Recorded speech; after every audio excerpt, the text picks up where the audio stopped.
रानो और टुन्नू गरीब थे। उनका सपना था अपना घर बनाने का। वे नदी किनारे अच्छी मिट्टी ढूंढ रहे थे। रानो, ये चिकनी मिट्टी है। इससे बना घर सर्दियों में बहुत गर्म रहेगा और गर्मियों में ठंडा। हमारे बच्चे इसमें महफूज रहेंगे। पर टुन्नू जी, छत के लिए लकड़ी कहाँ से आएगी? हमारे पास तो फूटी कोड़ी नहीं है। जब रानो और टुन्नू हवेली पहुँचे तो उन्होंने एक भयानक नज़ारा देखा। ठाकुर का गुर्गा शेरू कौवा एक बूढ़े कबूतर को घसीटते हुए ला रहा था। कबूतर खून से लथपथ था। दोस्तों, ये रहे हमारी आज की वीडियो के प्यारे सब्सक्राइबर्स और फॉलोअर्स के नाम। रमेश, रोमंगुल, सारा, फरहान। जो नहीं चुने गए, चिंता मत करो, अगली बार तुम भी बन सकते हो जंगल के सुपरस्टार। दोस्तों, अगर आप भी चाहते हैं मैं आपका नाम अपनी कहानी में लूं, तो देर किस बात की, जल्दी से कमेंट करके मालिक रहम कर दो, मेरी फसल ओले पड़ने से बर्बाद हो गई। मैं अगली बार दुगना ब्याज दे दूंगा, बस मुझे छोड़ दो। ठाकुर की डिक्शनरी में रहम शब्द नहीं है। शेरू, इसने पैसे नहीं दिए, इसके पंख नोच लो ताकि ये जिंदगी भर कीड़े की तरह रेंगता रहे। शेरू ने बेरहमी से कबूतर को लात मारी और उसे कोने में ले जाकर पीटने लगा। कबूतर की चीखें गूंजने लगी।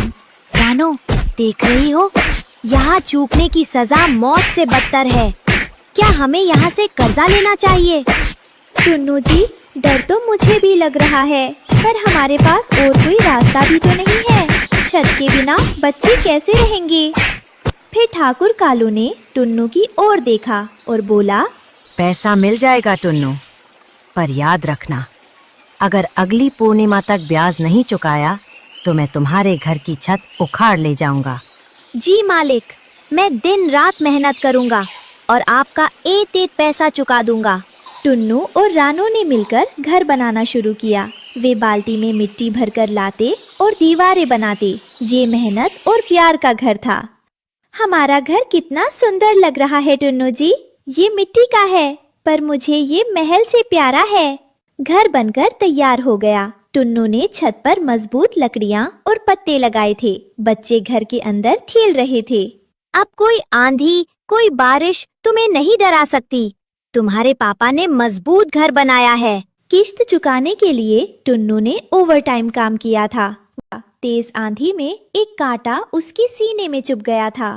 आह, खून बह रहा है, पर रुकना नहीं है। अगर आज टोकरी नहीं भरी तो ठाकुर घर छीन लेगा।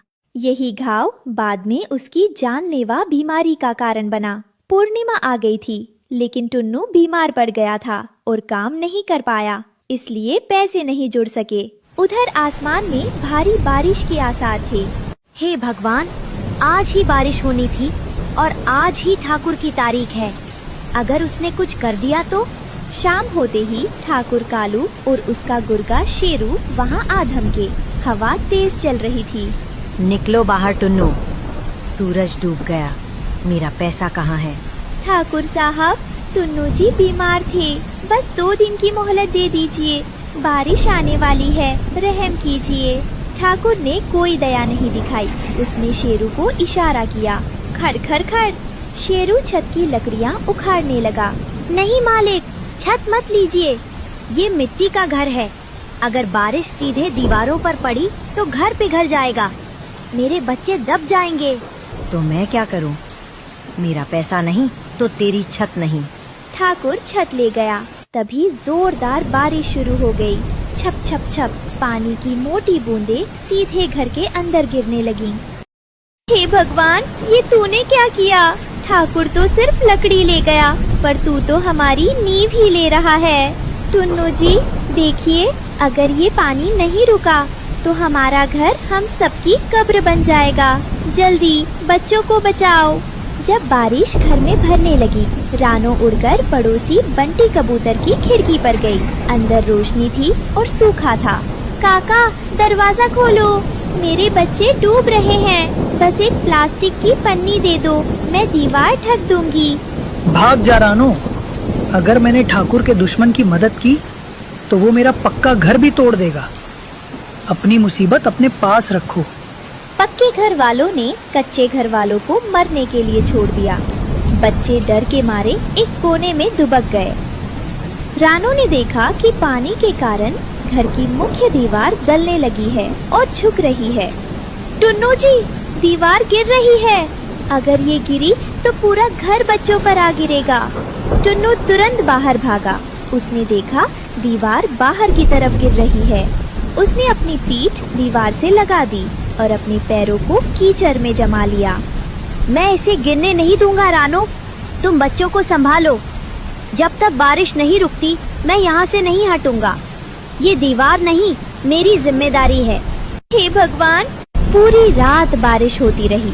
ऊपर से ठंडा पानी टुन्नू पर गिरता रहा। उसकी शरीर की गर्मी खत्म हो रही थी, लेकिन वो दीवार को धक्का देकर खड़ा रहा।